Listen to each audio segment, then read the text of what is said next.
এই বৈশিষ্ট্যের ভাগীদার? জোরে বলুন, ভাগীদার নয়।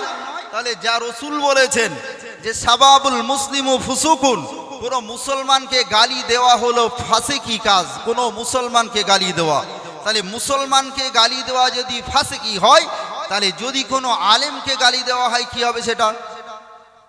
জোরে বলুন। প্রিয় নবী বললেন, এ সাহাবীরা গাও, এমন সাহাবীরা গাও, আমি রাসূলুল্লাহ জানিয়ে দিলাম, আমি আল্লাহর নবী জানিয়ে দিলাম, আমি রাসূলুল্লাহ পরিষ্কারভাবে জানিয়ে দিলাম। আল্লাহ পাক আল্লাহ তাআলার হাবিব নবী জানালেন, মাইয়ুরিদুল্লাহু বিহি খায়রান ফায়ুসিবি। এ আমার সাহাবীরা শুনে রেখে দাও বাবা গা, আল্লাহ যে বান্দাকে বেশি ভালোবাসেন, আল্লাহ যে বান্দাকে বেশি মহব্বত করেন, আমার রব্বুল আলামিন আল্লাহ গা সেই বান্দাকে দ্বীনের জ্ঞান, ফিকার জ্ঞান দান করেন। একবার জোরে জোরে বলুন সুবহানাল্লাহ। ও মুসলমানেরা, মুফতি সাহেবকে আমার আল্লাহ শুধু আলেম বানাননি বাবু, দ্বীনের ফকিও বানিয়েছেন। আমি আজ থেকে 20-25 বছর আগের কথা বলছি। আমি যখন ছোট ছিলাম, মুফতি সাহেব আমাকে নিয়ে জলসায় যেতেন। তখন মুফতি সাহেব আনারপুর মাদ্রাসায় শিক্ষকতা করতেন।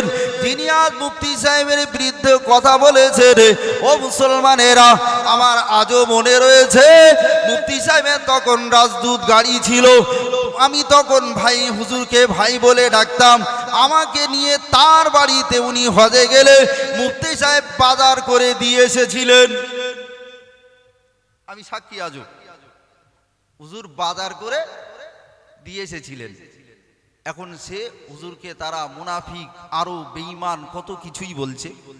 রসুল বলেছেন মুনাফিকের 1 নম্বর আলামত হলো মুনাফিক যখন কথা বলে মিথ্যা কথা বলে। আল্লাহ রসুল একদিন মদিনা মোনাওয়ারা রাস্তা দিয়ে যাচ্ছেন। বুখারী শরীফের হাদিস এসেছে, সাদ বিন আমর সম্ভবত, তারই অসুস্থ রসুল্লাহ দেখতে চলেছেন। হঠাৎ করে বিশ্বনবীর ঘোড়ায় ধুলাটা, সওয়ারির ধুলা, ওরা সব ছিল। রসুল্লাহ ওখানে গিয়ে দ্বীনের কথা বললেন। আব্দুল্লাহ বিন উবাই বিন সুলুল ছিল, অনেকই ছিল। বিশ্বনবী যেই বলেছেন, তখন আব্দুল্লাহ বিন উবাই বিন সুলুল নিজের নাকে রুমাল দিয়েছে। রসুল্লাহর সওয়ারির ধুলো ওর নাক নাকি ধুলো জমে গেছে। প্রিয় রসুল ওদেরকে দাওয়াত দিলেন, বললো মুহাম্মদ সাল্লাম তুমি এখান থেকে চলে যাও, এখানে দ্বীনের কথা বলো না। কটা মুসলমান ছিল, তারা বলল হুজুর আপনি আমাদের কাছে দ্বীনের দাওয়াত দেবেন। ওরা বলল এখানে দেবেন না। ওদের ভিতরে প্রায় মারপিট, মুসলমান আর এই যারা মুনাফিক, ওদের ভিতরে মারপিট বাঁধার একটা লক্ষণ তৈরি হয়ে গেল।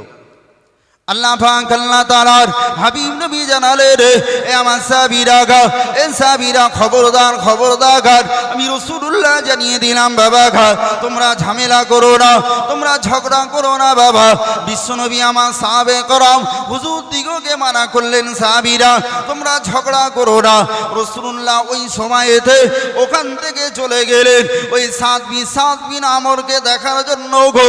রাসূলুল্লাহ সাদ বিন আমরের বাড়ি গিয়ে সাদ বিন আমরকে ডেকে বললে, রে ও সাদ তুমি কি জানো, এ সাদ তুমি কি জানো, আব্দুল্লাহ বিন উবাই বিন সুলুল আমি রাসূলুল্লাহ আমার নামে আজে বাজে কথা বলেছে।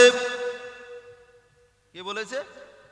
আব্দুল্লাহ বিন উবাই বিন সুলুল, মুনাফিকদের সর্দার, বিশ্বনবীর নামে অনেক বড় বড় কথা বলেছে।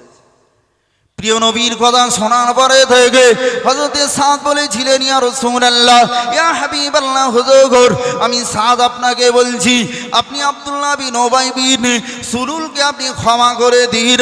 ওদিন আব্দুল্লাহ বিন উবাই বিন সুলুলকে আপনি দয়া করে মাফ করে দিন। ইয়া রাসূলুল্লাহ, ইয়া হাবিবাল্লাহ, আপনি জানেন না আপনি যখন মক্কা মুকাররমা থেকে মদিনা মুনাওয়ারাতে যখন আসেননি, মদিনাবাসী ভেবেছিল আব্দুল্লাহ বিন উবাই বিন সুলুলকে নেতা করে নেবে, আব্দুল্লাহ বিন উবাই বিন সুলুলকে তারা তাদের কমান্ডার বানিয়ে নেবে। আব্দুল্লাহ বিন উবাই বিন সুলুল ভেবেছিল আমি মদিনা মুনাওয়ারার নেতা হয়ে যাব, আমি বড় লিডার বেনে যাব।